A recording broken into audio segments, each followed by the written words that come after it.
Conférence à Saint-Gervais-Mont-Blanc, les algues rouges des neiges, par Éric Maréchal, chercheur au CNRS. Je suis très honoré de pouvoir faire une conférence dans ce joli lieu. Et en effet, c'est en dialogue avec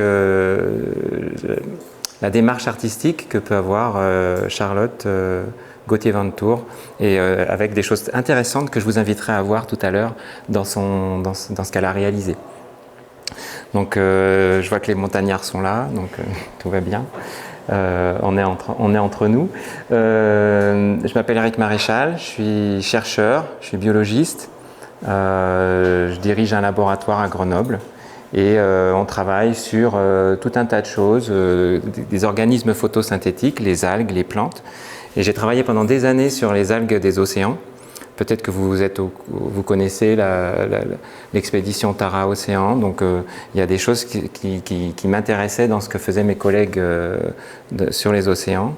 Et puis il y a quelques années, avec le directeur du Jardin du Lautaret, on s'est dit que oui, c'est bien d'être grenoblois, d'aller travailler sur des algues marines, mais on en a à côté de chez nous et finalement ces algues, elles sont très peu connues. Je pense que je suis comme vous, j'en avais entendu parler, je savais que ça existait. Il y avait cette histoire, est-ce que quand les neiges sont rouges, est-ce que c'est du sable, est-ce que c'est des algues? Voilà, un petit peu, je ronronnais comme tout le monde sur ce manque de connaissances. Et donc, avec plusieurs laboratoires grenoblois, on s'est posé cette question d'aller voir ce vivant. Et on a réalisé plusieurs choses. La première chose, c'est que c'était un écosystème qui était négligé. On avait peu de connaissances. Alors il y en a qui mettent les mains dans les poches en disant on a tout vu, on a tout fait, ça s'appelle comme ci, etc. Vous allez voir que je vais partager avec vous beaucoup de mon ignorance et de mes questionnements. Et en quelques années, on a vraiment énormément avancé. Alors pas tout seul, les chercheurs, on est toujours connectés à l'échelle internationale, mais finalement on n'est pas si nombreux que ça. Ça fait un petit club européen, plus quelques collègues aux États-Unis et au Canada, à se poser des questions sur cet écosystème. Donc le titre de la présentation, c'est « Les algues des neiges, un monde microscopique méconnu qui peuple les sommets des Alpes ». Et puis je vous raconterai un petit peu tous ces logos qui sont écrits au-dessus au fur et à mesure lorsque ça sera nécessaire. Donc tout d'abord, on se met en situation où on a tous vu de la neige, on la prend dans nos mains. Cette neige, elle tombe, elle est magnifique, elle fait comme des plumes, des petits cristaux, des choses très belles. Parfois, elle crépite de lumière lorsqu'elle vient de tomber. Il y a la poudreuse qu'on aime bien parce qu'on peut aller skier dedans. Ensuite, elle se transforme. Et quand on dit que la neige est vivante, souvent on va parler de cette transformation presque géologique de cet élément. Qui est quand même un élément assez bizarre. On a tous essayé de conserver une boule de neige au congélateur et on voit bien que ça se transforme. C'est difficile de travailler sur la neige, c'est fugace, ça fond dans nos mains, ça fond sur terre. On l'aime bien quand elle est blanche, alors que la vie de la neige fait qu'elle va aussi se colorer. Et qu'elle est liée dans un énorme cycle qui nous dépasse, qui est le cycle de l'eau. Et que quand on pense à la neige, il va y aussi y avoir les rivières, il va y avoir la pluie, les précipitations qui nous viennent des nuages. Un énorme cycle qui fait que sur cette planète, l'eau tourne, va sous forme liquide et puis ensuite remonte dans les nuages et une précipitation, et celle-ci la neige. Je n'évoquerai pas le contexte climatique que vous connaissez, j'en parlerai un petit peu, mais c'est un réservoir. C'est-à-dire dans ce grand cycle, ça ne tourne pas comme ça de façon permanente, ça tombe sous forme de neige et ça se conserve sous forme de glace, les glaciers. Ces glaciers, c'est un peu comme un goutte à goutte pour l'été. Normalement, c'est comme ça que ça devrait fonctionner. On met de côté en hiver cette glace qui va un peu fondre et ensuite alimenter les rivières. Et c'est ce grand cycle qui est actuellement bouleversé et que les enfants vont voir les choses se modifier. Le temps ancien que nous avons connu, qui nous rend peut-être tristes parce qu'on est toujours triste de perdre quelque chose, eh bien c'est quelque chose qui va avoir de très très grands bouleversements dans les décennies qui viennent. Donc l'aventure humaine va être confrontée un peu à ça. Mais regardons cette neige, et que voient nos yeux? On voit de la neige. J'espère qu'on en reparlera après ce temps ensemble. Vous regarderez ça de façon complètement différente. Même les vieux de la vieille qui connaissent bien la neige depuis tout le temps. Parce que quand on prend de l'eau de l'océan, on se met au bord de l'océan, voilà, on a voyagé, on prend de l'eau de l'océan. Nos yeux voient de l'eau, mais on est tous éduqués, on a tous été à l'école, on a tous regardé la télévision, on a tous vu des émissions. On sait que cette eau, en fait, à l'intérieur, elle grouille d'une vie microscopique. Donc ça, c'est des collègues qui travaillent au laboratoire. Donc ça, c'est de l'eau de la Méditerranée. Il y a des millions de cellules dans ces mains qui viennent de prendre un peu d'eau. Donc nos yeux voient de l'eau, mais notre cerveau, éduqué, d'humain, sait que là-dedans, c'est vivant.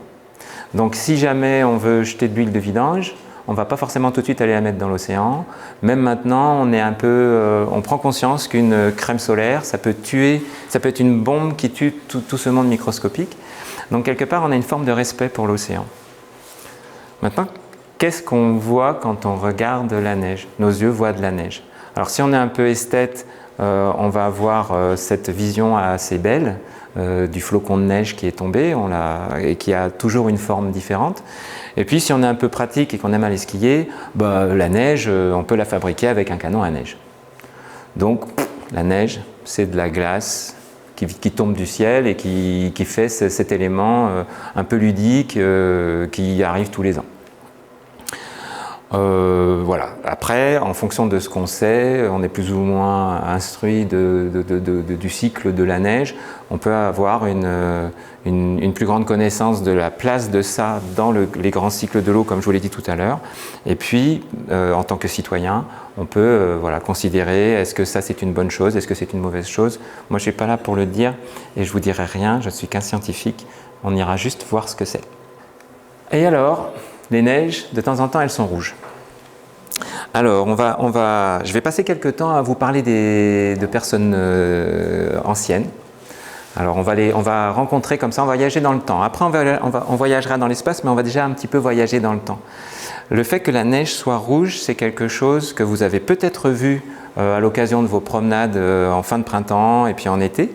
Vous avez vu des névés qui ont peut-être ces traces, ces dessins, ces calligraphies à la surface qui sont rouges. Vous aviez peut-être le doute, est-ce que c'est du sable, est-ce que c'est des algues, on en a entendu parler. Mais ça, c'est quelque chose qui est très ancien, qui date d'Aristote. Aristote, c'est ce monsieur-là qui a une barbe qu'on imagine souvent avec une barbe blanche, une toge, se promenant entre des temples antiques. On le mélange avec les autres philosophes. Et en moins 300 quelque chose, il a écrit un texte fondamental qui s'appelle l'Histoire des animaux. Aristote, donc on le mélange avec les autres philosophes, on a l'impression que c'est quelqu'un de compliqué. Si je vous dis Aristote, oh là là. Bon. Platon, celui qui était avant lui, oui, il est très très compliqué. C'est quelqu'un qui avait une vision du monde qui est très sophistiquée. Aristote, c'est le grand-père de ma discipline. C'est mon grand-père.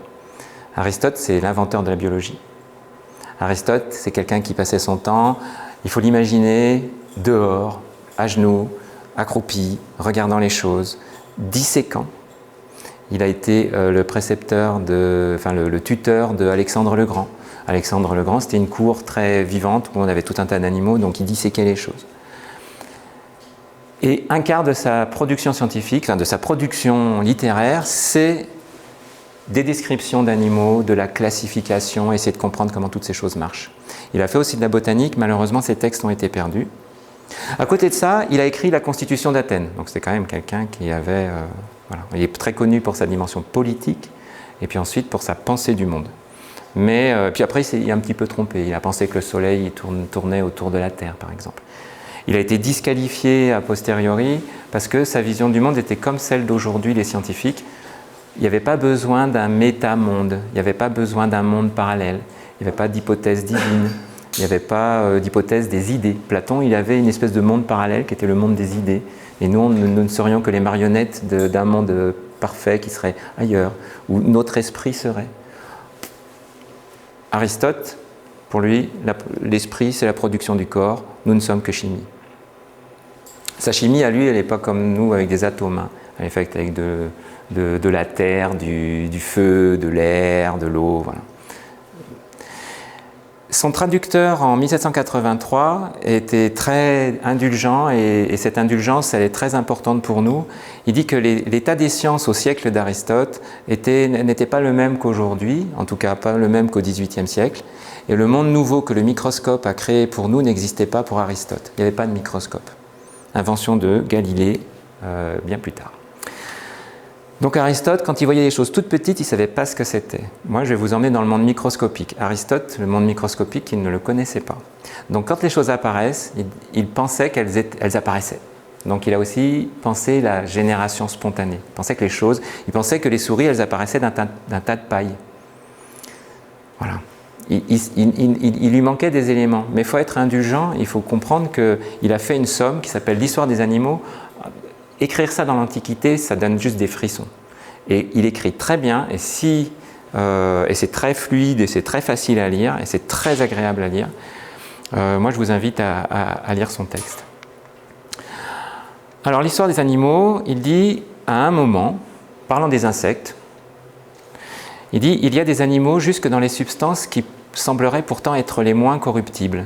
Ainsi, il y en a dans la vieille neige. Voilà. Donc il y en a dans les névés, dans la neige fondante. En vieillissant, la neige devient de plus en plus rouge, et de là vient que les larves qu'elle contient sont rouges aussi, en même temps qu'elles sont velues. Voilà. Je vous montrerai quelques photos et on ira un peu dans les pas d'Aristote. Alors, ce livre, il l'écrit avec ce qu'il a vu lui-même. Je vous ai dit que c'est quelqu'un qui disséquait, c'était vraiment un biologiste. Mais il a fait aussi comme les scientifiques aujourd'hui, il prend ce qu'on lui a dit. Donc il dit, il paraît que, par exemple, il dit en Médie, voilà, il va rapporter des choses. Et en général, quand il rapporte des choses, c'est pas très précis et c'est bien souvent faux. Et puis, il y a le fait qu'il y aurait des animaux dans le feu. Bon, ça, comme il parle de la neige, voilà, il est grec, hein, il faut le comprendre, il va aussi parler du feu. Ce qu'il dit sur ce qu'on voit dans les animaux dans le feu, c'est faux. Il faut faire le tri. Du reste, ces larves et ces animaux cessent de vivre si on les tire les uns du feu, les autres de la neige. Aujourd'hui, lorsque dans mon laboratoire et dans les laboratoires internationaux, on essaie de faire pousser au laboratoire avec les meilleures techniques dont on dispose les algues des neiges, celle qui est majoritaire, on n'arrive pas à la faire pousser. Il nous l'avait déjà dit. Alors voilà, où est-ce qu'il a bien pu voir de la neige, hein? On est en Grèce, si on pense aux vacances en Grèce, il fait chaud, il y a des incendies en été. Voilà, bon. Alors cet homme, il est né, la Grèce, voilà, c'est ça aujourd'hui la Grèce, quand on pense à la Grèce, c'est une partie continentale, mais si on voyage dans le temps, la Grèce, c'est en fait cette mer, la mer Égée, avec un petit bout de Turquie, un peu de Grèce. Il est né en Macédoine, et puis il a fait un petit parcours. Les numéros, c'est dans sa vie, qu'est-ce qu'il a bien pu faire. Donc Platon était plus vieux. Platon, il existait, il avait fondé une académie à Athènes, qu'il faut imaginer comme une université. On y enseignait, on y faisait du sport, et puis on faisait des expériences, il y avait des travaux pratiques. À 17 ans, donc il est né en 384, en 367, on compte à l'envers. À 17 ans, Aristote arrive à Athènes et c'est le meilleur élève de l'académie. Et puis il y reste 20 ans. 347, Platon meurt. Et au même moment, en Macédoine, Philippe II de Macédoine et Alexandre le Grand essaient d'envahir toute cette région. Donc, quand on est grec ici, on n'aime pas les Macédoniens. Lui, Aristote est macédonien, il est né ici, donc il est viré un peu, il doit partir d'Athènes, et il va se réfugier un petit peu au nord. Et en fait, très très vite, il va être recruté pour devenir l'enseignant d'Alexandre. Donc, le voici en Macédoine. Et si on devait comparer avec aujourd'hui, on pourrait dire qu'il est enseignant-chercheur dans une université. Il est payé par l'État, il est payé par Philippe II de Macédoine. Voilà. Donc son statut aujourd'hui, c'est un enseignant-chercheur, peut-être un maître de conférence, parce qu'il a, voilà, il a son âge, à 40 ans, on va dire qu'il est peut-être professeur. Bien. Alors dans tout ça, où est-ce qu'il a écrit l'histoire des animaux? Il l'a écrit dans cette période où il est en nord, en Macédoine. Donc moi je me suis posé la question, où est-ce qu'il a vu des neiges rouges? Elles sont où les vieilles neiges? Il ne le dit pas dans son texte. Quand il entend quelque chose qui lui est rapporté, il dit en Médie ou dans tel endroit, en Anatolie. Par contre, quand c'est lui qui l'a vu, il ne dit pas où c'est, parce qu'il y est. Donc, bon, moi je suis chercheur, un chercheur, ce que ça développe, c'est des méthodes pour chercher. Donc moi je me suis dit, tiens, où est-ce qu'on peut bien voir des neiges rouges en Grèce? Donc j'ai cherché les domaines skiables. Et en fait, il y en a, mais les domaines skiables qui sont en haute altitude, ben, il y en a véritablement deux, le mont Olympe et le mont Parnasse. Le mont Parnasse, c'est à côté d'Athènes, le mont Olympe, c'est juste à côté de la capitale de la Macédoine. Donc en fait, Aristote, il a vu ces neiges rouges sur le mont Olympe. Des larves rouges et velues, et non cultivables. Donc maintenant, on va voyager vraiment de très nombreuses années, et on arrive en 1760 à Chamonix, au premier séjour d'Horace Bénédict de Saussure. Alors je suppose que vous connaissez tous Horace Bénédict de Saussure. Donc c'est ce monsieur qui regarde en direction du Mont Blanc. Donc là, il a 20 ans. Il a 20 ans et il commence à rédiger des textes, et on a une chance folle. Le texte, quand je suis arrivé, en fait, il est juste ici. C'est le tome 2 de son voyage. À la page 44 du tome 2 de son voyage, il dit ceci. « Lorsque je montais pour la première fois sur le Brévent en 1760, ces pentes étaient encore couvertes de neige en différents endroits. Je fus très étonné de voir leur surface teinte par place d'un rouge extrêmement vif. » Nous avons ici la première description scientifique des algues des neiges. Et il avait un microscope. Microscope qui existe encore aujourd'hui et que vous pouvez voir au Musée des Sciences à Genève. Donc, au Musée des Sciences à Genève, c'est dans un parc, c'est très beau, et il y a un endroit où il y a beaucoup de microscopes du XVIIIe siècle, et il y a celui de Horace Bénédict de Saussure. Alors il voit que c'est une poudre fine, il voit qu'il se demande, comme Aristote, on dirait que c'est fabriqué par la neige, on dirait que ça vient de la neige. Et l'année suivante, il y retourne, il en trouve la même quantité et il en remplit un grand mouchoir. Alors après, il arrive toute une histoire avec ces échantillons, il a du mal à les garder, mais il fait des expériences. Donc ces expériences, elles sont très intéressantes. Il traite avec de la chimie de l'époque. Hein. Horace Bénédict de Saussure, c'est quelqu'un qui est dans une grande dynastie de scientifiques. Dedans, il y a des chimistes, dedans, il y a des physiologistes, et puis plus tard, il y aura des gens d'autres disciplines en sciences humaines. Donc ce qu'il fait, c'est qu'il l'essaye avec un chalumeau, c'est-à-dire qu'il brûle. À cette époque-là, on ne savait pas trop comment faire pour savoir si quelque chose de microscopique était animal ou végétal. Alors un des moyens, c'était de le goûter. Voilà. Et puis il y avait d'autres méthodes. Une méthode, c'est on brûle et on respire. On sent quelle est l'odeur de la brûlure. Si ça sent le foin, c'est végétal. Si ça sent le poulet grillé, c'est animal. Donc lui, il essaye avec un chalumeau, et c'est par lequel il faudrait toujours commencer les analyses de ce genre, et je vis qu'il s'enflammait en répandant une odeur d'herbe brûlée. Première description que c'est végétal. Aristote, il pensait que c'était un animal. Là, on voit que c'est végétal. Et puis, cette matière végétale, il dit c'est vraisemblablement une poussière d'étamine, donc du pollen. C'est pas bête, parce que le pollen, c'est une cellule qui ressemble vraiment beaucoup à celle que je vais vous montrer tout à l'heure. Et puis il se pose la question, est-ce que le soleil lui donne cette couleur rouge? Intuition incroyable pour l'époque. Il a tout à fait raison. Alors on bouge, donc il n'est pas allé plus loin. Alors j'insiste quand même sur cet épisode. De Saussure, il avait 20 ans. Il n'avait pas de vêtements techniques de chez Decathlon. Il est monté là-haut avec les moyens de l'époque, des chaussures avec des choses en bois, des choses en cuir, des vêtements, les vêtements de l'époque, beaucoup de laine, c'était très lourd. Et il a fait des descriptions, il a fait de la zoologie, il a été précurseur pour ma discipline, et puis il a aussi complètement révolutionné la vision de ce que c'est qu'une chaîne de montagne.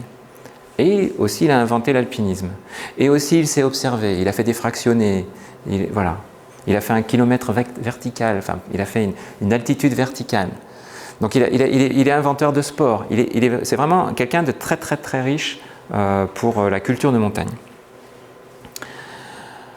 Alors on va voir maintenant une autre personnalité, et puis après celle-ci elle est aussi assez amusante et importante, c'est John Ross.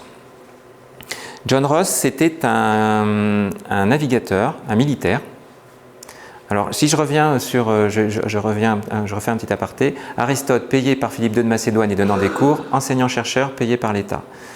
Horace Bénédict de Saussure, aristocrate, comme beaucoup de scientifiques de l'époque, c'est une richesse personnelle qui lui permet d'avoir le loisir de faire de la science. Donc quelque part déjà, le statut social des scientifiques, aujourd'hui ça n'a pas beaucoup changé, il y a beaucoup de scientifiques qui sont issus des classes aisées. Mais bon, à cette époque c'était un peu le cas pour tous, et ensuite ils essayaient d'avoir un peu d'argent pour financer leurs expéditions. Monsieur Ross, c'était un militaire. Et lui, il a été militaire pendant les guerres napoléoniennes. C'est un peu comme aujourd'hui, hein, on est un peu empoisonné par des personnalités hégémoniques en Europe qui nous occupent à faire la guerre ou à la financer ou à envoyer des armes quelque part.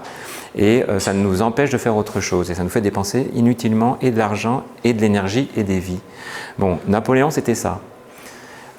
On a passé 1815, Napoléon a arrêté d'empoisonner ce continent et on peut de nouveau faire de la science. Les Anglais qui sont, on va dire, supérieurs à toutes les autres nations concernant l'effort scientifique, et ça c'est vrai depuis de très très nombreuses années, ont déployé des efforts pour lancer des expéditions.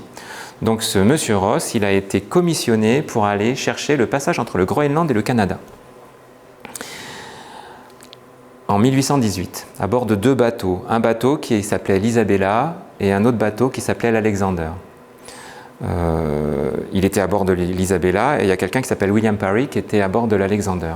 Et ils sont partis, ils ont customisé ce bateau, ils ont fait de sorte qu'il puisse affronter les glaces. Et il est parti chercher le passage entre le Groenland et le Canada. C'est ce qu'on appelle la baie de Baffin, Baffin's Bay.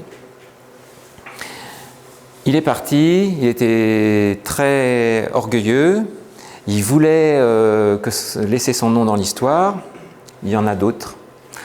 Et quand il est parti, voilà, il a documenté plein de choses, il est parti avec des scientifiques, il est parti avec tout un tas d'instrumentation qui avait été pensée par des physiciens anglais.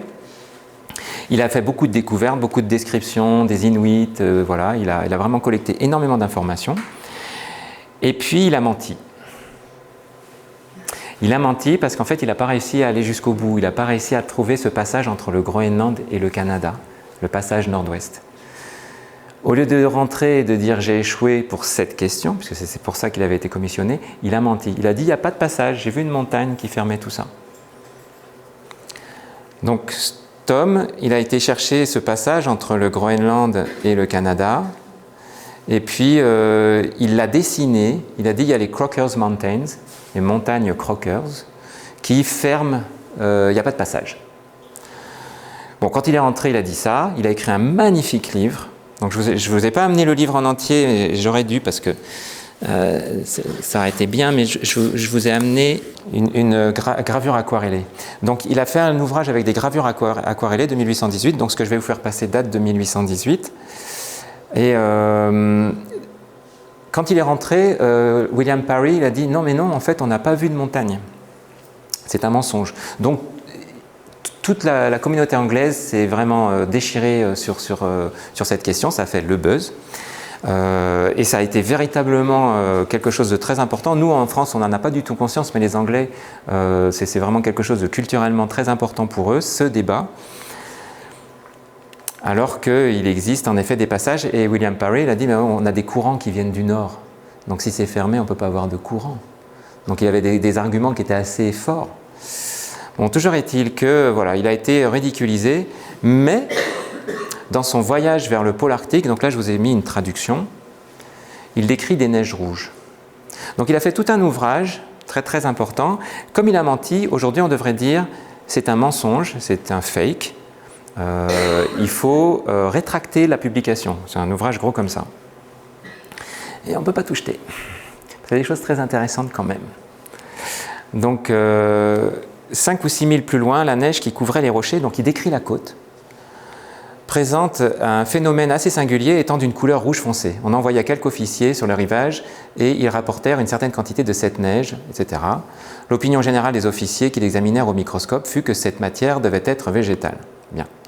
Alors je vous le passe, il ramène ces échantillons en Angleterre, il les donne à quelqu'un qui s'appelle Wollaston, qui est un physicien qui a découvert le palladium. Et ce docteur Wollaston, qui est écrit ici, il fut chargé des analyses et il l'a distribué à tous les botanistes en Europe. On consulta l'encyclopédie de Rees au Mot-Neige et l'on vit que M. Saussure, qui en trouva de semblables sur les Alpes, attribue aussi cette couleur aux poussières de quelques plantes. Le capitaine nomma cet endroit Crimson Cliffs ou rocher cramoisi. Donc voilà. Donc ceci, c'est une gravure, je vais vous la faire passer. C'est une gravure des falaises qu'il a vues, les fameuses Crimson Cliffs. Il les a dessinées, c'est sur la base de son dessin que ça a été gravé et ce sont sur ces instructions que ça a été aquarellé. Donc c'est véritablement quelque chose, voilà. Ça va vous distraire, vous n'allez plus m'écouter pendant ce temps. Donc en attendant que ça vienne, voici les fameuses falaises. Ça c'est une autre représentation, donc on voit qu'en allemand ça s'appelle Roter Schnee in der Baffinsbay et en allemand on dit aussi Blutschnee, la neige de sang. En français on dit le sang des glaciers. On me l'a dit, je n'ai pas trouvé la source, parce que je suis chercheur, moi je cherche. Je n'ai pas trouvé la source, c'est du langage parlé. Et étant langage parlé, je n'ai pas d'informations plus anciennes que le XXe siècle. Par contre, là, on a une gravure du XIXe siècle. Donc, Blutschnee, c'est plus ancien. Donc, on peut se dire qu'en effet, il y a une tradition orale qui fait qu'on appelle ça le sang, soit le sang des glaciers, soit le sang de la neige. Comme les capitales ne sont pas à la montagne et que les langues et les dictionnaires y sont écrits, eh bien, on est passé au travers. Voilà. Mais voilà, le sang des glaciers ou le sang des neiges. Voilà l'encyclopédie qui mentionne que c'est cette encyclopédie anglaise d'Abraham Rees qui rappelle donc la description faite par de Saussure et puis aussi par Louis Ramond de Carbonnières qui est le grand botaniste des Pyrénées. Wollaston distribue ça à des botanistes. Un monsieur qui s'appelle Franz Bauer, qui a fait des très beaux ouvrages avec des tulipes peintes, peut-être que vous avez vu ces images. Quelqu'un qui est le grand algologue du XIXe siècle, qui s'appelle Karl Agard, gardez ce nom en tête. Et puis Augustin Pyramus de Candolle, qui a un nom à coucher dehors, mais c'était le grand botaniste de Genève de l'époque. Et tous les botanistes sont venus voir ce qu'avait ramené monsieur Ross. Ça a véritablement été une excitation folle au XIXe siècle. Et on a du mal à imaginer ça. Et les gens voyageaient pour aller voir, parce qu'il avait ramené des échantillons. Et donc Pyramus de Candolle va voir ce monsieur Wollaston, et il dit qu'il gaspillait son temps et sa sagacité de son esprit. Il a passé une matinée avec lui à examiner au microscope la neige rouge du pôle que le capitaine Ross venait de rapporter. Et puis, M. Franz Bauer, qui est autrichien, mais qui se faisait appeler Francis Bauer quand il était en Angleterre, à Kew Gardens, a décrit cette première chose.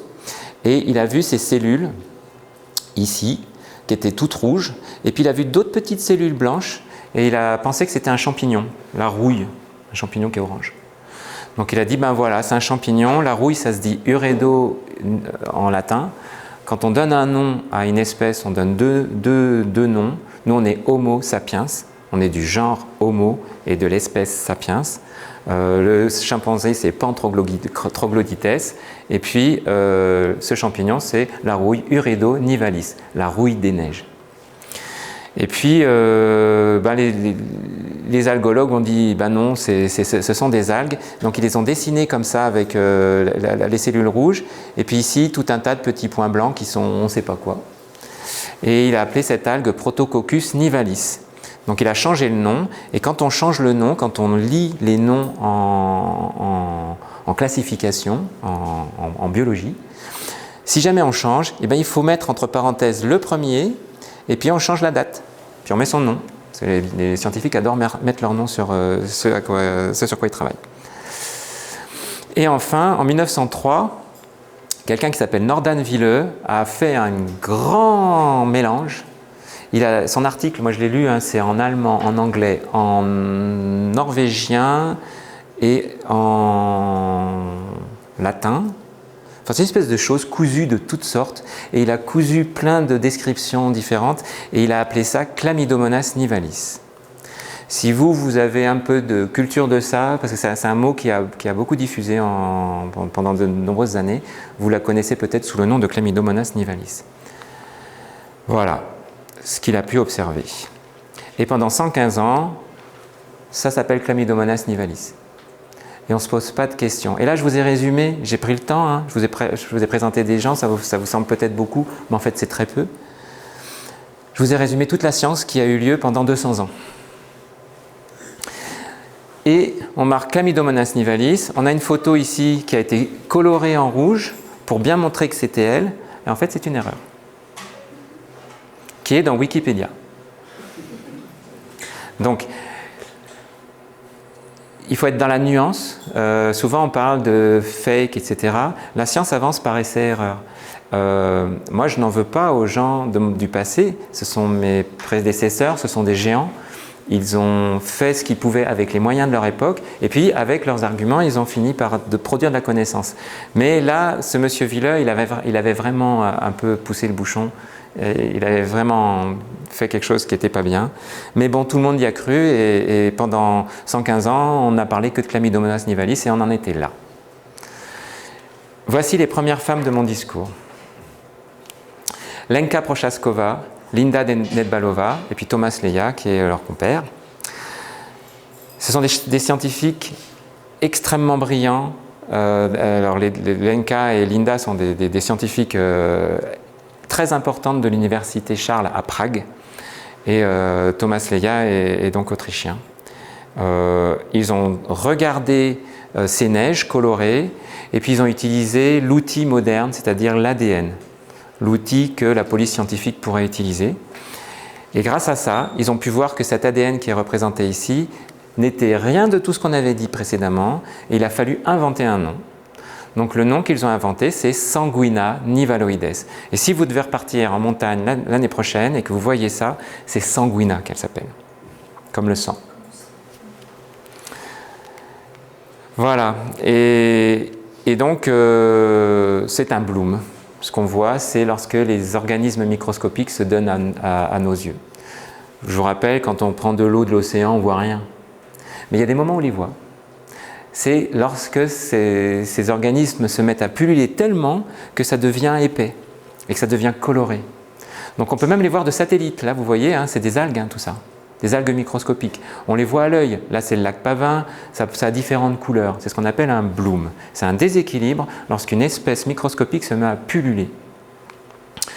Alors, il y a aussi des blooms qui sont d'algues, de macro-algues. Là, on parle de micro-algues, mais il y a les macro-algues. Donc, les sargasses qui font plusieurs milliers de kilomètres de long. On parle aujourd'hui de continents. C'est un phénomène assez récent à cette échelle. Donc, les sargasses qui sont sur les plages, les marées vertes. Voilà, c'est ce qu'on appelle un bloom. Ça, c'est une mare dans une ferme dans ma famille. Voilà, j'ai pris en photo un bloom. Et voici un bloom d'algues des neiges avec un de mes collègues du jardin du Lautaret.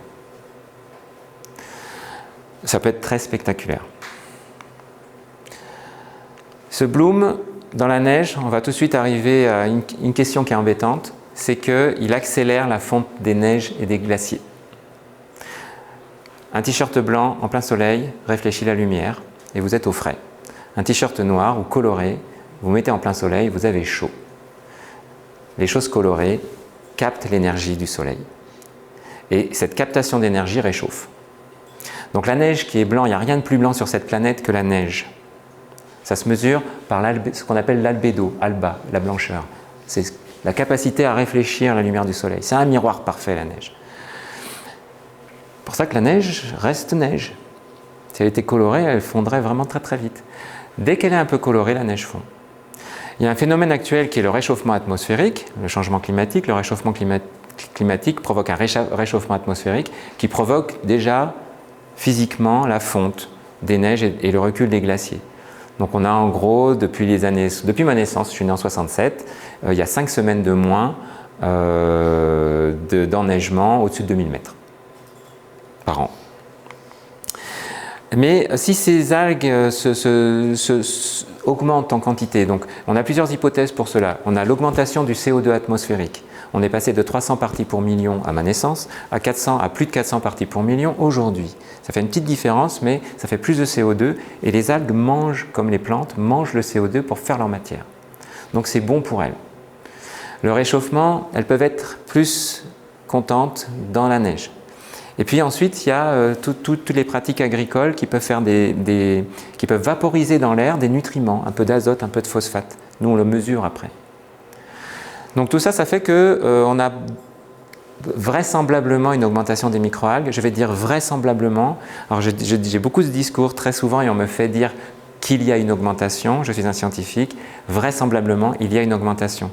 Pour pouvoir dire qu'il y a une augmentation, il faudrait 30 ans de mesure. Et actuellement, on ne les a pas, les 30 ans de mesure.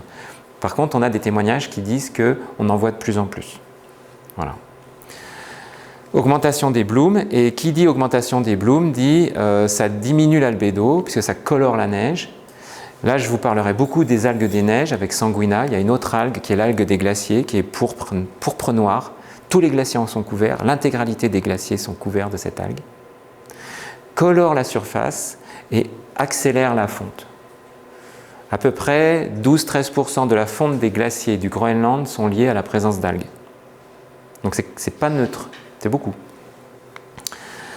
Alors voilà, donc on a 5 laboratoires qui sont unis dans un programme qui s'appelle Alpalga. Donc voilà mon laboratoire de physiologie cellulaire et végétale, le Jardin du Lautaret avec Jean-Gabriel Vallet, le laboratoire d'écologie alpine, donc ici c'est François Pompanon et la médaille d'or du CNRS a été donnée cette année à Sandra Lavorel qui vient de ce laboratoire, le centre d'études de la neige avec Marie Dumont qui est l'experte mondiale des impuretés liées au sable du Sahara. Vous l'avez peut-être déjà vu à la télévision lorsqu'il y a le sable du Sahara qui vient. Elle connaît parfaitement l'impact que ça peut avoir sur la neige. Et puis Ghislain Picard de l'Institut de géosciences de l'environnement. Voilà, donc on a monté un consortium en 2017 pour commencer à travailler là-dessus. On a été financé à partir de 2021. Voici Adeline Stewart, qui est la première thésarde étudiante en thèse qui a travaillé sur ce sujet, en étant co-encadrée par donc moi-même, Éric Coissac du laboratoire d'écologie alpine et Jean-Gabriel Vallet du Jardin du Lautaret. Donc on a une approche multidisciplinaire, on essaie d'aborder la question avec toute la force de frappe de la science moderne. Et puis on y va. Alors bon, voilà, ça c'est pour vous montrer que c'est vrai, je vais sur le terrain et je vais voir les algues des neiges. Voici à quoi cela ressemble. Alors peut-être en avez-vous, qui en a déjà vu? Voilà. Donc je vous montre des choses que vous avez déjà vues. Voilà, ça ressemble à ces giclées de sang à la surface de la neige. Alors je vous rappelle, hein, pour Aristote c'est velu, hein, ça fait des petits picots, hein, ce qu'il a décrit est pas bête. Et puis là vous avez la différence entre du sable, le sable c'est une couche, et en effet la présence du sable ça diminue l'albédo, et donc ça fond plus vite, et donc ça fait des coupes comme ça donne ce côté matelassé en lecture de la neige. Voilà, la neige qui fond, elle a ce côté matelassé et on rencontre la couche de sable. En revanche, les algues des neiges, ça se développe avec une logique qui est différente, une logique vivante, et ça provoque une fonte, mais une fonte qui va avoir une circulation, des tracés. On y va, on cherche dans la colonne de glace, et en fait, nous, ce qui nous intéresse, c'est lorsque les organismes microscopiques ne se donnent pas à voir.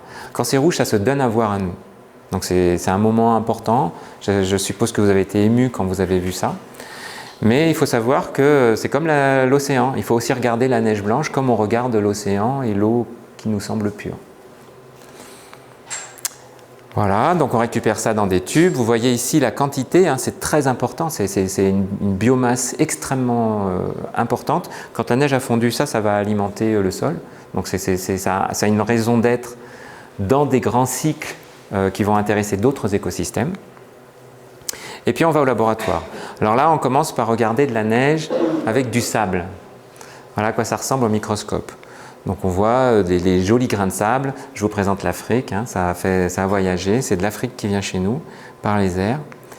Et puis de temps en temps, on voit voilà, des grains de sable, et au milieu de ces grains de sable, ce rubis, cette cellule toute rouge. Donc voici Sanguina nivaloides. Cette photo, c'est la première fois que j'en ai vu. Voilà, je vous la montre, c'était assez important. Voici Jade Ezzedine, qui est post-doctorant, chercheur CNRS en contrat, et qui travaille sur ces organismes dans le cadre du projet Alpalga. On est allé sur le mont Olympe en 2022 et on a trouvé des neiges rouges. Donc on a fait l'exploration, on voulait vérifier, on ne savait pas si on en verrait. On est allé et on en a trouvé. Bon voilà, donc ça c'est aussi un moment assez important parce qu'on a le lien avec une description de l'Antiquité. Au Mont Brévent, on y va tous les ans. Et on va chercher les échantillons correspondant à ce qu'a décrit de Saussure. Là, c'était en 2023, en août 2023, donc il nous manquait les échantillons du Groenland. Donc grâce à Greenlandia, qui est une initiative visant entre autres, à aider à faire de la science au Groenland, en étant en contact avec les populations qui y habitent, donc les Inuits. Donc voilà, la première étape qu'on a pu avoir cette année a été de voir si on trouvait des algues des neiges. On en a trouvé partout. On est allé chercher sur la surface des glaciers, on a trouvé des algues des glaciers. On est allé chercher sur les icebergs, sur les morceaux de glaciers qui flottent dans les océans. Et je peux vous le dire, puisque ça date d'hier, on a trouvé des algues sur ces icebergs. Donc voilà, toutes ces populations, on les étudie maintenant à tout un tas d'endroits. Et puis, on est soutenu par Kilian Jornet. Donc Kilian Jornet, il mouille la chemise et il va aussi chercher des échantillons. Et il en a donc collecté en Norvège. Et un véritable océan se découvre parce qu'en fait, on voit en effet des cellules rouges, mais on en voit aussi des vertes, on en voit de toutes sortes, de toutes couleurs. Mais la plus importante, elle est rouge, la plus abondante, elle est rouge. Parce que dans un bloom, c'est une qui prend le dessus par rapport à toutes les populations. On prend des boîtes de pétri, on met dessus nos neiges rouges, on fait pousser et on voit des choses qui poussent. On voit des choses vertes qui poussent. Donc dans cette population mélangée, il y a les algues principales, Sanguina, qui restent sans pousser sur nos boîtes de pétri. Et puis il y en a qui étaient minoritaires et qui se révèlent et qui se développent. Et ça nous permet de voir comme ça tout le monde. Alors on en voit avec, ici vous avez par exemple des algues, vous avez des bactéries aussi. Là vous avez une qu'on a trouvée véritablement partout, qui est ici au sommet des montagnes, qui se trouve au pôle nord, au pôle sud. Et on a une collection comme ça d'algues qui ont des formes différentes. C'est donc un véritable océan. La neige blanche est peuplée de ces organismes. Est-ce que la neige n'est peuplée que d'algues? Voilà. Ça, ce sont des bactéries. Donc il y a des cellules d'algues, mais il y a aussi des bactéries. C'est un autre groupe vivant. Ça, c'est un protozoaire. Donc vous avez du phytoplancton et du zooplancton. Voilà, c'est ça les choses analogues avec l'océan. Vous avez donc un protozoaire, vous voyez des bactéries et puis vous voyez les algues. Alors d'où viennent-elles? Alors quand on regarde, si vous êtes familier maintenant, eh bien on voit comme des espèces de courants. Donc elles suivent des courants dans la neige. Et puis lorsqu'on y va à différentes périodes, on va les retrouver au même endroit. Donc vraisemblablement elles viennent du sol. On pourrait se dire est-ce qu'elles viennent du vent? Peut-être qu'elles viennent du vent, mais ce n'est pas suffisant pour justifier de cette ampleur. Elles ont une partie de leur vie dans le sol. Et puis ça c'est de la neige, regardez en gros. Vous voyez là les petits courants? En fait la neige fondante c'est des cristaux de glace avec des petits courants microscopiques d'eau. Il y a 10% d'eau liquide dans la neige, dans les névés de cette période. Donc les algues se baladent à l'intérieur de petits courants d'eau. Et puis lorsqu'on regarde, ça c'est un travail qui est fait par les collègues de Météo France Donc ils prennent de la neige et ils peuvent voir la structure tridimensionnelle de la neige. Et chaque petit point noir, ce sont des algues. Et les algues, elles sont sur le bord des cristaux de glace, dans ce petit courant d'eau qui est à la surface, face à l'air, pour pouvoir attraper le CO2.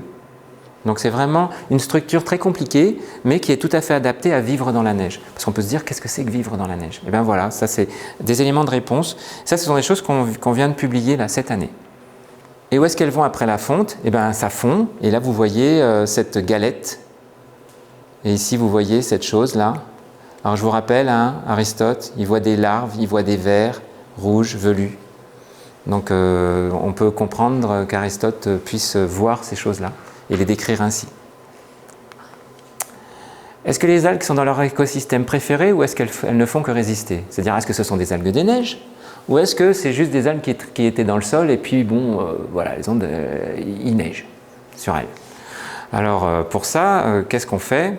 On fait une enquête de police scientifique. On va regarder où elles sont. Donc on a pris 5 endroits des Alpes et puis on est monté tous les 100 mètres, tous les 200 mètres, et on a creusé le sol et on a regardé l'ADN et on a regardé qui était passé par là.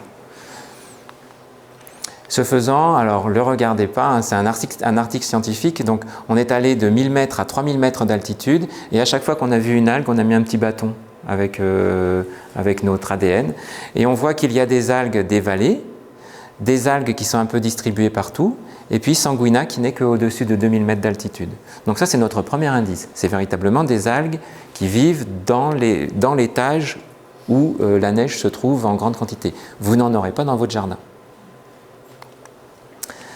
Donc voilà, grâce à la zonation, hein, vous connaissez ça, il suffit d'aller dehors et vous voyez l'étage des forêts, vous voyez ce qu'on appelle la ligne des arbres. Eh bien les algues des neiges sont au-dessus de la ligne des arbres. Ici, Sanguina. Alors ça c'est un point important. Les algues généralistes devraient survivre au raccourcissement de la saison des neiges. Par contre, si la saison des neiges disparaît, et c'est ce qui va se passer, on va avoir un raccourcissement extrêmement important. On a un problème avec Sanguina, c'est que Sanguina, s'il gèle, elle ne se développe plus. Si elle gèle, c'est un peu contre-intuitif parce qu'elle est dans la neige, mais en fait elle est dans un écran thermique.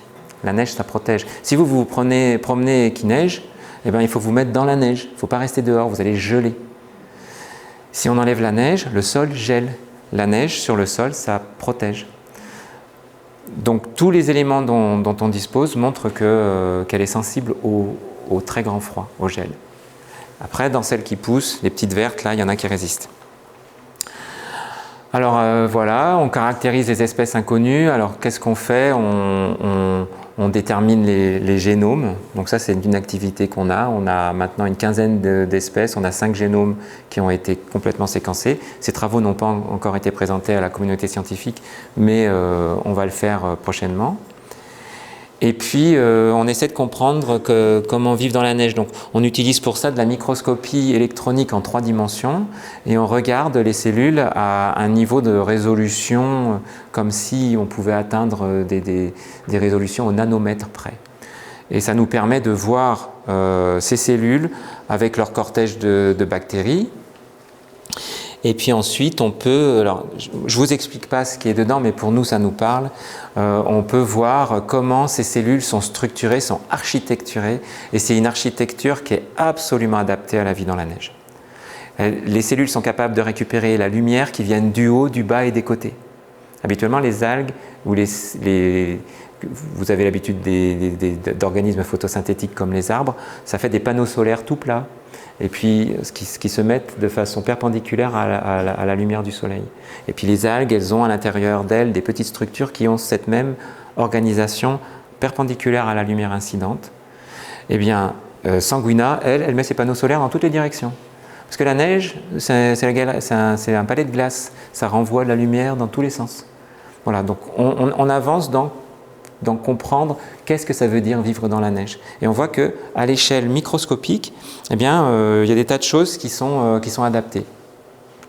Ensuite, sur certaines algues qu'on sait faire pousser au laboratoire, là je vous présente, eh bien on sait maîtriser les conditions pour les voir devenir orange, c'est-à-dire pour les voir accumuler cette molécule rouge ou orange, caroténoïde, qui les protège des effets du soleil. Et puis là, bon ben, c'est une autre algue encore, une espèce cultivable. On a des conditions dans lesquelles, n'essayez pas de comprendre, donc c'est la cellule. Lorsqu'elle est proche de la surface de la neige, elle accumule ces espèces de choses blanches, c'est de l'amidon. C'est une réserve de carbone qui est l'amidon, c'est ce qui est dans les pommes de terre. Et puis quand elle est éclairée par de la lumière bleue, comme si elle était un peu en dessous dans la neige, eh bien elle se met à changer complètement, elle accumule cette chose grise qui est de l'huile. Je vous rappelle que les pommes de terre, elles tombent au fond de la casserole et que l'huile, ça monte au-dessus. Donc quand on est à la surface de la neige, ces cellules, elles accumulent des choses qui leur permettent de rentrer dans la colonne de neige en allant vers le bas. Et quand on est à l'intérieur de la colonne de neige et qu'on est éclairé en bleu, ces cellules accumulent quelque chose qui leur permet de flotter et de monter à l'intérieur de la colonne.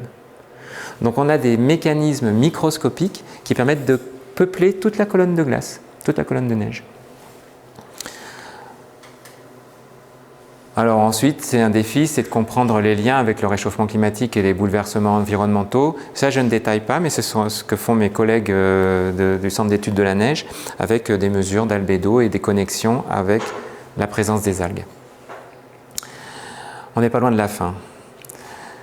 Je vous ai raconté, là, je vous ai donné un état des connaissances, mais vous avez vu qu'on a quand même pas mal avancé, c'est-à-dire depuis ces quelques pages du 19e siècle et du 20e siècle où on a fini par une algue.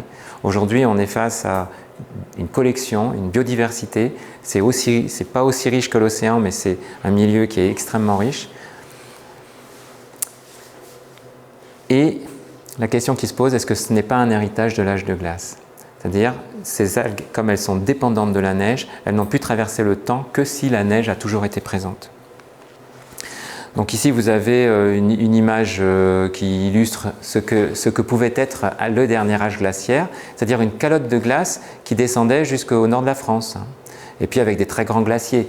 Alors, je ne sais pas quelle a été la situation ici, mais à Grenoble, il y a 40 000 ans, il y avait 1 km de glace au-dessus de la tête des gens. C'est un glacier assez épais. Il y a eu donc différentes périodes de glaciation et ici, très très proche de nous, il y en a une dernière et cette dernière, on considère qu'elle a à peu près arrêté vers 17 000 ans et qu'ensuite on est dans ce qu'on appelle une période interglaciaire. Et ce dernier âge de glace, c'est celui qu'on appelle l'âge de glace des dessins animés. Donc, les mammouths, nous en tant qu'espèce, on les a rencontrés puisqu'on les a dessinés sur les cavernes, à Lascaux, voilà. On les a chassés, comme tout grand animal. Tout animal qui est de taille supérieure à l'humain, partout où on a mis le pied, on les a tués. Donc ceux-là aussi. Alors peut-être qu'ils devaient disparaître aussi pour d'autres raisons. Mais bon, partout où on est passé, les gros mammifères n'ont pas survécu. Donc on considère que la disparition c'est vers moins 4000. Et là voilà, on a des images d'artistes qui nous permettent de nous donner voilà, une image. Moi je suis facétieux et j'y rajoute ça. Et vous avez eu la chance de rencontrer des mammouths. Vous avez eu la chance de rencontrer un héritage de cette époque-là. Alors évidemment, la calotte glaciaire, elle est allée dans son refuge polaire. Elle est allée se cacher là-haut. Mais elle a laissé un peu une arrière-garde au sommet des montagnes, voilà, des îles. Et dans ces îles, lorsque nous on y va, eh bien, on rencontre l'âge de glace. Alors on y rencontre le lagopède, on y rencontre le lièvre variable et on y rencontre Sanguina, qui sont véritablement des organismes qui sont un vrai patrimoine pour nous, pour vous, et une chance folle lorsqu'on peut les voir. Donc un devoir pour les générations présentes, c'est-à-dire les générations présentes, envers les générations futures, c'est de faire progresser les connaissances sur un écosystème négligé dans un contexte d'urgence climatique, puisqu'ils font devant nos yeux. Donc Voilà, dans le lot de sites que moi je vais surveiller avec mes collègues, il y en a un que j'ai sélectionné qui est le glacier de Saint-Sorlin. Et il y avait d'autres options, mais je l'ai pris parce que mes collègues m'ont informé qu'il n'en avait plus que pour 50 ans. Il avait la période de vie de ce glacier, elle a été corrigée et on a en gros pour 50 ans. Moi je me suis dit, avec un peu de chance, je vais vivre jusqu'à 105 ans. Donc, et lui, malheureusement, avec un peu de malchance, il va vivre. Donc, je me suis dit, c'est mon compagnon d'infortune. Et donc, on va collecter des échantillons d'algues des neiges sur sa surface, puisqu'il y a des névés à la surface des glaciers. Mais bon, c'est une vraie tristesse et c'est très important que les enfants d'aujourd'hui aillent voir des glaciers là où ils peuvent. Et qu'on emmagasine dans notre vécu cette rencontre. Comprendre les liens entre l'écosystème neige et la biosphère dans son ensemble. Je vous ai dit tout à l'heure que, après tout, on pourrait se dire, la belle affaire. Voilà, ça va fondre. La belle affaire. Ce qu'il y a, c'est qu'on ne sait pas tout. Et entre autres, les liens qu'il y a entre les écosystèmes. Donc la disparition de cet écosystème, je vous ai dit, ça fait une espèce de galette, c'est de la biomasse. Il y a une partie du cycle qui est dans la terre en été. Donc on ne sait pas quel est l'impact que la disparition de ces espèces-là, en particulier Sanguina, qui va disparaître de ces zones-là, on n'a pas la connaissance encore de l'impact que ça peut avoir. Comprendre les liens entre l'écosystème neige et la culture des populations de montagne. Parce que voilà, nous aussi, on fait partie de ces systèmes-là. On est en train de perdre quelque chose. Et puis, par exemple, donc le sang des glaciers, voilà, c'est une mémoire. Elle est fugace, j'arrive même pas à savoir d'où vient ce mot. Mais c'est une mémoire. Donc voilà, on la transmet. Et puis, diffuser ces connaissances relatives à un patrimoine commun au plus grand nombre. Une dernière avant de finir. Je vous donne le texte en anglais de ce monsieur Ross. I caused some of the snow to be dissolved. J'ai dissous un peu de cette neige. Elle était terreuse, boueuse, comme un porto, donc un peu comme la lie de vin. Donc c'est vrai que et ça se dépose comme un sédiment. Donc moi dans mes tubes ça fait exactement ça. Et on en a conservé dans 3 états, soit dissoute et mis dans des bouteilles. Alors vous pourrez aller voir dans l'exposition.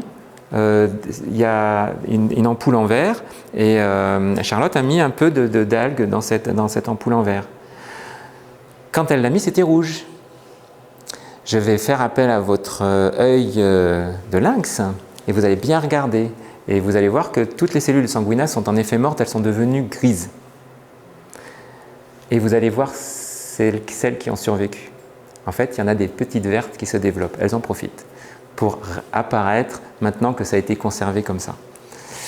Bon, mais c'est dissous et mis en bouteille, ou alors après séché. Bon. En botanique, c'est ce qu'on appelle un type. C'est pas un sale type ou un bon type, c'est un type. Le type, c'est quand on décrit une nouvelle espèce, on prend un échantillon, on le met dans un herbier ou dans un lieu très important où on sait que ça va être conservé. Et ensuite, quand on voudra définir les espèces qui appartiennent, on ira voir cette archive. Donc le type a été donné à ce docteur Wollaston. Et ce docteur Wollaston, je vous ai dit, il l'a donné à plein de botanistes. Donc je suis chercheur, donc j'ai cherché. Je me suis dit, il est où ce type? Alors j'ai cherché, j'ai appelé mon collègue de Kew Gardens. J'ai un collègue qui s'occupe de la collection de graines. J'ai dit, t'aurais pas quelque part un meuble avec marqué John Ross, ne pas jeter, ou alors Franz Bauer, ne pas jeter, même en allemand. Voilà, bon, il a cherché à Kew, il a cherché à Londres, il n'a rien trouvé. Alors après, j'ai écrit au musée. Donc j'ai écrit au musée de Greenwich, qui possède presque tout ce que les biens de ce monsieur Ross. Ils m'ont dit qu'ils n'avaient rien. Il y a 2 autres musées, parce que cet homme est écossais, donc il y a 2 autres musées tenus par l'Écosse, ils n'ont rien trouvé. Bon, j'ai cherché Franz Bauer en Autriche, en Allemagne, les choses n'ont pas été conservées du fait de la guerre. J'ai cherché le mouchoir de Saussure, donc j'ai écrit à Genève. Bon, non, ils ont 27 objets, mais il n'y a pas celui-là. Il y a le microscope, c'est déjà bien, mais il n'y a pas ça. Et puis j'ai cherché chez Karl Lagarde, ce grand algologue. Alors bon, l'herbier de Karl Lagarde. Alors j'ai écrit à Lund, parce qu'il a fondé le jardin botanique de Lund. J'ai dit, est-ce que vous n'auriez pas quelque part un vieux meuble avec marqué Karl Lagarde, ne pas jeter? Et il y a quelqu'un qui m'a répondu, ah non, non, on n'a pas ça, mais par contre, tout ce qui appartenait à Karl Lagarde a été transféré à l'herbier royal de Suède. Il m'a donné un contact. Et là, il y a quelqu'un qui m'a répondu, ah, on n'a pas un vieux meuble, on a une armoire en fer. Voilà. Donc maintenant, je vous montre un petit peu ces choses-là. Donc une armoire en fer. J'ai récupéré des choses qui étaient écrites Protococcus nivalis, donc là c'est marqué en latin, c'est marqué, ça vient de la baie de Baffin, ça a été confié à quelqu'un qui s'appelle Berzelium, depuis quelqu'un qui s'appelle Wollaston, et là c'est marqué, alors moi je ne suis pas latiniste, hein, Exicatione cinerascens, ça veut dire c'est devenu tout gris, comme de la cendre, un peu comme l'ampoule que vous avez en bas. Donc Wollaston, et puis ensuite l'échantillon il a été donné à Wollaston, ensuite à Berzelium, à Lagarde. Et puis j'ai aussi un petit caillou qui vient du Captain Parry en 1822, quand lui il est retourné, vous savez c'était le 2e officier, donc il est retourné, il a ramené des échantillons. Donc j'ai récupéré ça, et puis il y a quelqu'un qui s'appelle Georges-François Reuter qui est allé sur le site du Mont-Brévent et qui en 1839 a pris de la neige. Et tous ces gens l'ont déposé sur du papier buvard. Donc j'ai de la neige de 200 ans, pas conservée au frigo, pas conservée au congélateur, mais conservée sur du papier buvard. Et cette neige, je suis allé dans un laboratoire, une salle blanche, un laboratoire qui travaille sur l'ADN ancien, en Angleterre, à Warwick. Et je peux vous le dire parce que j'ai reçu la nouvelle tout à l'heure. Donc l'ADN a été extrait, et là, il est parti pour être séquencé. Donc on va savoir ce que ces gens regardaient. Parce qu'on a un gros trou dans la science, c'est qu'on a des choses décrites en 1818, et puis en 2019, donc 200 ans plus tard, on a un nom. Donc moi j'aimerais bien savoir si on peut dire que Sanguina nivaloides est bel et bien ce qui a été vu par ces gens, et donc qui a été rapporté par John Ross. Et ça, l'année prochaine, je pourrais vous le dire. Et encore une, pour finir, voilà, on a un concours photo de sciences participatives.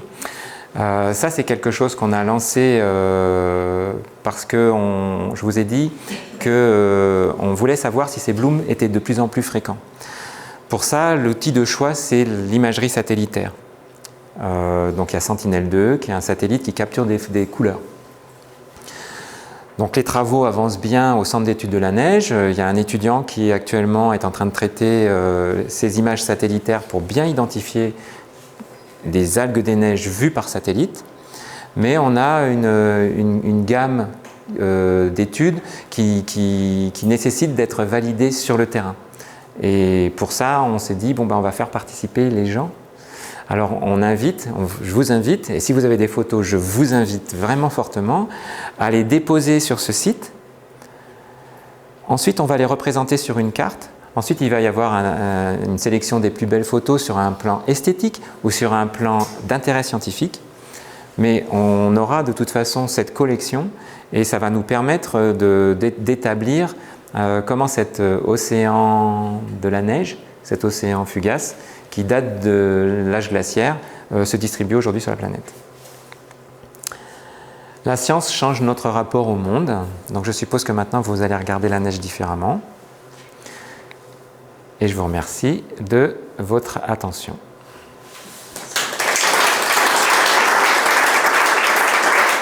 Y a-t-il plus d'algues maintenant qu'avant?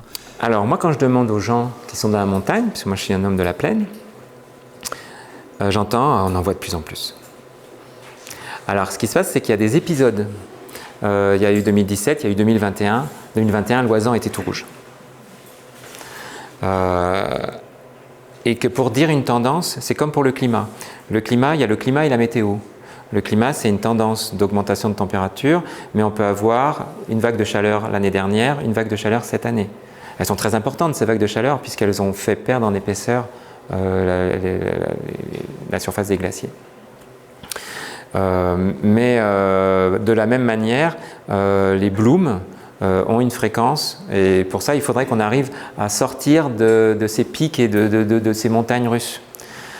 Dans les océans, ça a été démontré, ça a été publié cette année dans Science, il y a de plus en plus de blooms. Voilà, les blooms océaniques, il y en a de plus en plus. C'est des équilibres des écosystèmes microbiens. Moi, j'ai l'impression qu'il y en a de plus en plus. Là, quand je suis allé au Groenland, j'en ai vu dans tous les névés.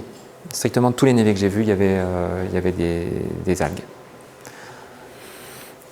Mais en même temps, on voit ce qu'on cherche. C'est-à-dire que ce phénomène, on commence à en parler, les scientifiques s'investissent pour le dire, et les pratiquants de la montagne sont de plus en plus instruits, donc leur œil s'aiguise. Et donc eux-mêmes le voient de plus en plus. Voilà. Moi, ce qui m'embête dans tout ça, c'est qu'il y a deux faces. Il y a une face qui est merveilleuse, on voit le monde microbien, c'est rare, et on voit un monde ancien. Et en même temps, il y a le visage négatif, c'est que ça accélère la fonte. Donc ça détruit le milieu qu'on aime bien voir. Voilà. Mais c'est pas les algues qui détruisent, c'est le réchauffement climatique.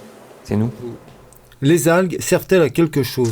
Alors, les algues, est-ce qu'elles servent à quelque chose? Donc, rien ne sert à rien dans la nature. Nous ne servons à rien, les algues servent à rien.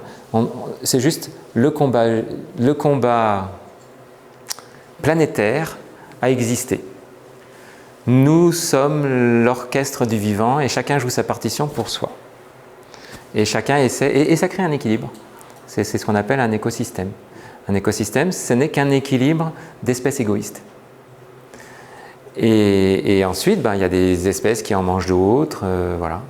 Donc c'est dans la musique du vivant, c'est cette partition-là qui est jouée. Et quand je dis qu'il y a un déséquilibre, c'est que des fois, voilà, il y a certains instruments de musique qui vont jouer plus fort. Donc dans le bloom, ça va apparaître plus. Maintenant, à quoi ça sert? Eh bien, elles ont leur place dans cet équilibre merveilleux.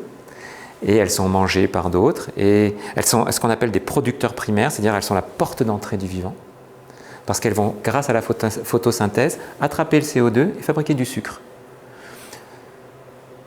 La porte d'entrée dans le vivant, ce sont les plantes et les algues. S'il n'y a pas de plantes et il n'y a pas d'algues, il n'y a pas de vivant, parce qu'elles attrapent le CO2 de l'air et elles font du sucre avec. Et ensuite, les champignons, les animaux qui mangent les animaux, nous ne sommes que des profiteurs de ces producteurs primaires. Donc on les appelle producteurs primaires. Ensuite, il y a ceux qui broutent. Donc il y a des petits insectes moi, que j'ai vus qui se promènent dans la neige.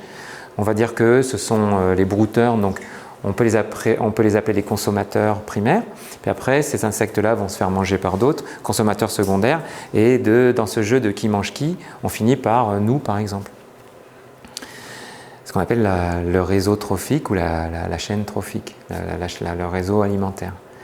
Des fois, ce réseau est très court. Par exemple, les grandes baleines qui font 30 mètres, elles mangent du krill qui est grand comme ça. Donc, et le krill, il a mangé des algues. Donc le krill il est rouge parce qu'il a mangé des algues, tout ce qui est coloré, les caroténoïdes, nous on les trouve essentiellement dans la nourriture, des carottes. Mais dans le monde vivant, les crevettes, les flamants roses, tous ces animaux qui se colorent, trouvent ça dans les algues. Donc par exemple, voilà, on peut avoir des insectes qui mangent ça.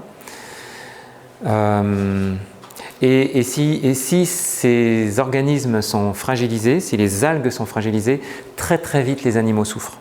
Très très vite. Il y a une étude qui a été faite l'année dernière, on a vu que les sardines en Méditerranée avaient diminué de taille. Non pas parce qu'on les pêche plus, mais parce qu'il y a moins de plancton. Il y a moins d'algues. C'est très très vite, les sardines elles diminuent de taille. Donc c'est ce socle, c'est le socle du vivant. Donc à quoi servent ces algues? Elles sont le point d'entrée de la vie dans ce monde microbien. Mais ce monde microbien, il est ensuite, très très vite, il arrive au monde des organismes de notre taille. Vous dites que si la neige se retire, elles disparaissent. Si la neige revient, est-ce qu'elles reviennent?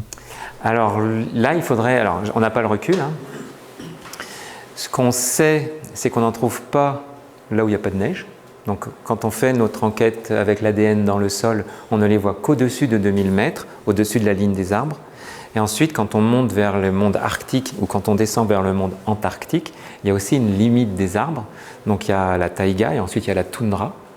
Et en dessous, voilà, il y a un mur climatique de conditions environnementales que l'arbre n'arrive pas à traverser. Et quand on bascule dans ce monde de minéral, de neige, de glace, il y a encore la lande, il y a encore des organismes un peu trapus qui arrivent à combattre. Donc des petites plantes en coussin, des lagopèdes, voilà, bon, il y a encore quelques organismes comme ça. Puis ensuite on arrive dans un monde qui nous semble à nous que minéral, mais là c'est le monde microbien qui le peuple. Donc si cette ligne des arbres, au Groenland on a des fossiles de forêt tropicale. Donc il y a eu des moments où la Terre était très très chaude à ces endroits-là. Donc si la ligne des arbres elle bouge, c'est-à-dire si ça se réchauffe et que les arbres peuvent traverser ce mur, ce mur ne s'offre plus à eux, donc ce mur recule, les arbres vont peupler, ça va monter, et le sol ne sera plus couvert de neige pendant suffisamment longtemps, et on aura des épisodes de sol gelé, et là c'est la mort de Sanguina. Donc pour qu'elle revienne, il faudrait que la neige revienne, et ensuite que ça soit réensemencé par le vent, voilà, que ça soit réensemencé. Quand la neige fond, elle reste donc dans le sol? Elle reste vivante dans le sol. Alors ça c'est un mystère parce qu'on ne sait pas sous quelle forme. Mais dans son environnement naturel, dans le sol, elle reste vivante. Alors un bloom c'est un chant du cygne. Un bloom, on pourrait se dire, ben voilà, il y en a plein. Mais en fait, la majorité des cellules d'un bloom, leur vocation, c'est de mourir. C'est de mourir en masse. Parce que sinon, l'océan, ça serait une soupe de lentilles. On serait tout le temps dans du bloom.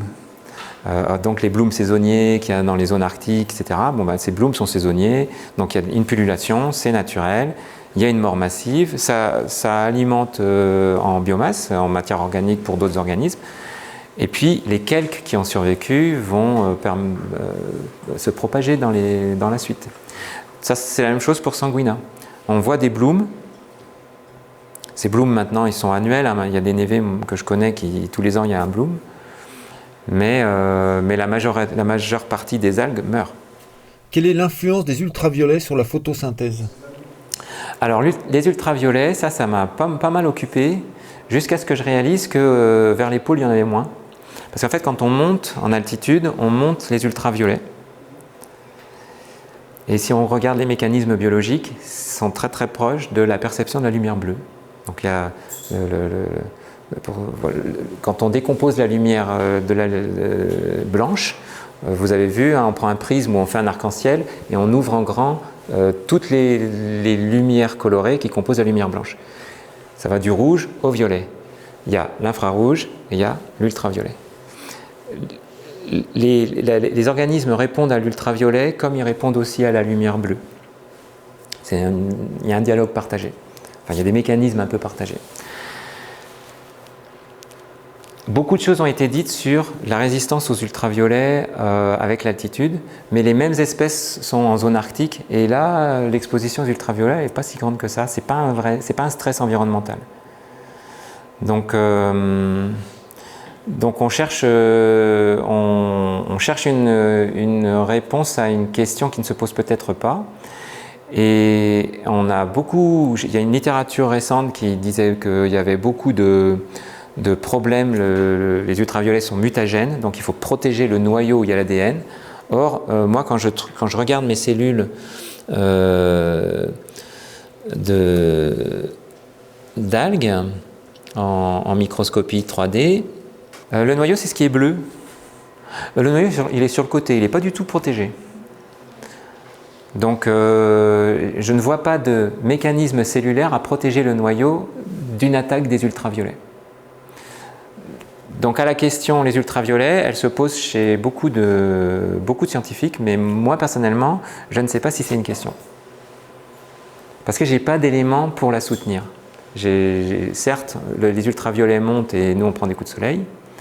1 millimètre de glace, Ghislain Picard, il me dit, mais en 1 centimètre de glace, il n'y a plus d'ultraviolet dans c'est un vrai écran à ultraviolet.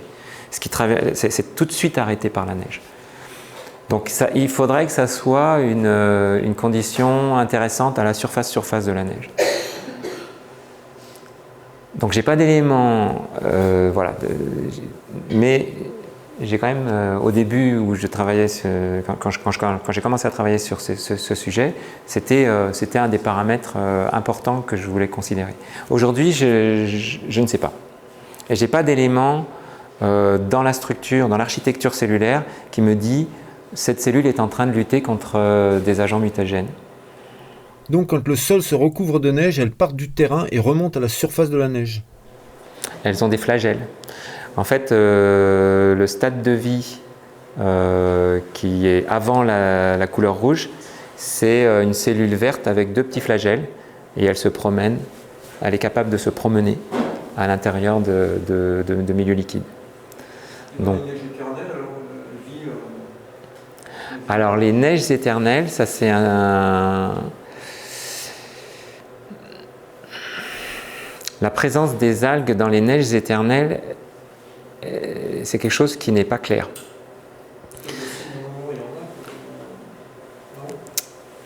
Il faut de la neige fondante. Pour, en tout cas, Sanguina, il faut de la neige fondante et il faut limiter le gel. Les neiges éternelles sont souvent posées sur du pergélisol. J'ai pas la réponse à cette question, mais il semble qu'il y a peut-être une barrière en altitude élevée, au-delà de laquelle l'espèce Sanguina n'est plus présente. Mais à démontrer. Par contre, d'autres espèces peuvent tenir tout à fait la route. L'algue des glaciers, je ne vous en ai pas parlé, elle s'appelle Ancylonema. Elle est pourpre, elle est presque noire et elle contribue de la couleur grise de la surface des glaciers. Avez-vous une littérature à conseiller? Alors, en littérature, vous connaissez le journal Epsilon? Oui. Epsilon? Oui. Eh ben, le numéro d'octobre traite, le numéro qui vient de sortir, traite de la question. Et dedans, il y a une partie de ce que j'ai dit là qui est décrite. Epsilon, ce sont des journalistes qui étaient autrefois à Sciences et Vie et qui ont décidé de fonder ce journal. Ça bloom? Merci.